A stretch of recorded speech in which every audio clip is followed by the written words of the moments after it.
Diddy's lawyer quits trafficking case. Under no circumstance can I continue. Now, the crazy thing about this is the same guy who was the defense attorney for Osama bin Laden. Wow. I didn't even know this was I don't even remember this being a thing. I guess everyone has to be defended at some point. But we didn't catch him. Yeah. How are you an attorney for a guy that was on the run? I think they had to go to court to get actual what's it called? You have these crimes against America. Yeah. So this dude, this man was like, you got to be down bad if you're going to, or it's one of those like, he's so guilty. That is kind of a meme. You just take the bag. Yeah. I know he's guilty. We all know he's guilty, guys. We could. I wonder if we could find any clips of his defense for Osama bin Laden. Oh, that'd be funny. That'd be funny. Yeah.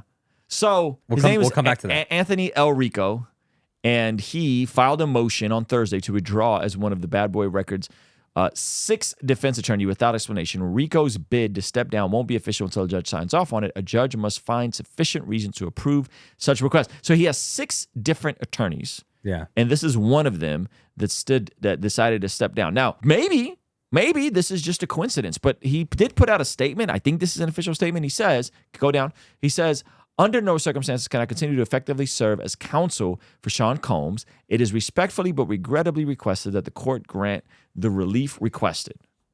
Okay. The lawyer didn't elaborate on why he wanted to step down. Maybe it was a technical reason. Maybe he had another terrorist he needed to defend. Right? Maybe he had a family vacation. Accidentally double booked. I accidentally double booked. Request from the wife. The lawyer didn't elaborate on why he wanted to step down, but noted the decision came after speaking with Combs' lead counsel, Mark Agnifilio. The attorney suggested that the cause for his affidavit's brevity is because he didn't want to divulge any information protected by attorney-client privilege. But he told the judge there are sufficient reasons, I'm sure there are sufficient reasons, for asking to be let off the case. Rico assured the judge his resignation wouldn't delay the trial, which is set for May 5th, since Combs will continue to be represented by 5 other attorneys of record. Combs, 54, has pleaded not guilty to charges. He forced women's into parties. All right. He's been behind bars without bail since his September arrest. He faces a mandatory minimum of 15 years behind bars and up to life imprisonment if convicted on the top charge. Combs also faces at least 40 lawsuits by men and women who claim he did the same thing to them. He raped them. Him stepping down from this has everybody saying, well, what did he see? What did he discover? Is this a crisis of conscience?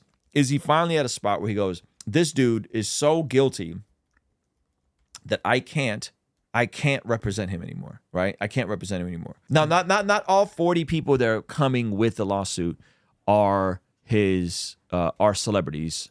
These are a lot of like common people, you know what I mean? Regular people, civilians that at some point probably ended up at a Diddy party and are now having to deal with the consequences of it. If there was footage of him at defending Osama bin Laden, that'd be crazy. So, again, if this dude was willing to defend Osama bin Laden, maybe as a meme, maybe we all know he's guilty, but he's not coming back to the States anymore, might as well run up the Saudi bag. Yeah. Okay. You know? And is now having a crisis of conscience with regards to representing Diddy. What did he discover to make him go, I can't be this dude's defense attorney anymore? Kids. Oh, that there's kids involved. Yeah. You think there's kids involved? I think there's kids. I think he's like, man, you're a disgusting person. That's dark. I think that make him go. I can't. That's the line. He's like, yeah. I feel like a defense attorney has to have like a line. And in their head, they'd be like, did the adult say no or did they say yes? It's their word against theirs, and I'm just here to do my job. So but when there's kids, they're like, there's no yes. Weirdo. Yeah, there's not even a misunderstanding of consent. Yeah, exactly. That even the act in this regard is instantly illegal. And it's probably a lot. It's enough for him to be like, oh, this isn't just like one allegation. This is yeah. I haven't read anything in the official legal indictments, not the civil indictments.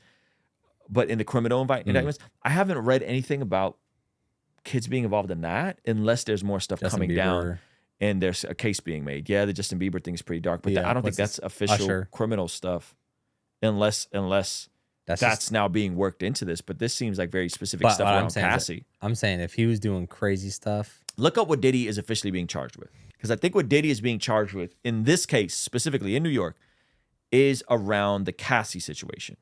It's around the Cassie situation and around the people who were involved in the freak-offs. Right? So this is a press release. Go down. So I don't know if any of that other stuff is he being charged with in this. Anything involving, yes, this is all around the freak-offs and all that kind of stuff. Oh, okay, I might be wrong because look at the statement they put out. So when you look at the statement, U.S. Attorney Williams said, as alleged in the indictment for years, Sean Diddy Combs used a business empire he controlled to essay and exploit women as well as to commit other acts obstruction of justice. Today, he is charged with racketeering and SA trafficking offenses. If you have been a victim of Combs' alleged abuse, or if you know anything about his alleged crimes, we urge you to come forward. This investigation is ongoing. Okay, so I'm wrong. broad. So it's more broad, and the Cassie thing is what sparked it, but then they discovered they had these freak-offs, and the freak-offs is that now entailing the potential of other folks that have came forward, and maybe, to your point, maybe some of those folks are minors and experience some really dark stuff.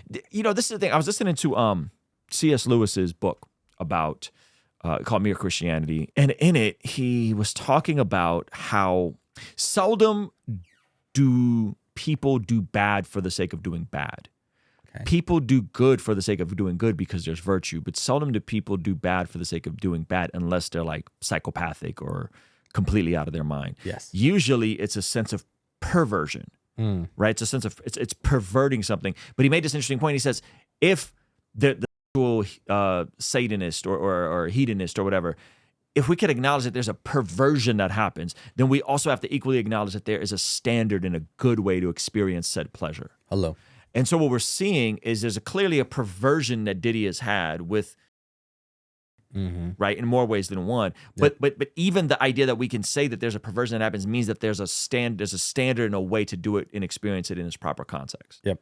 Right, which is what the biblical worldview ultimately points to, that there is a standard which you are to experience pleasure in. Right, but he was making this really interesting point that, like, even if someone is going after things, they're usually just misappropriated desires. So, like, yeah, outside of marriage is appealing because in its natural design is good for you and is intended for your enjoyment and pleasure. Let's go. We pervert it when we take it outside of God's design. Yep. Right.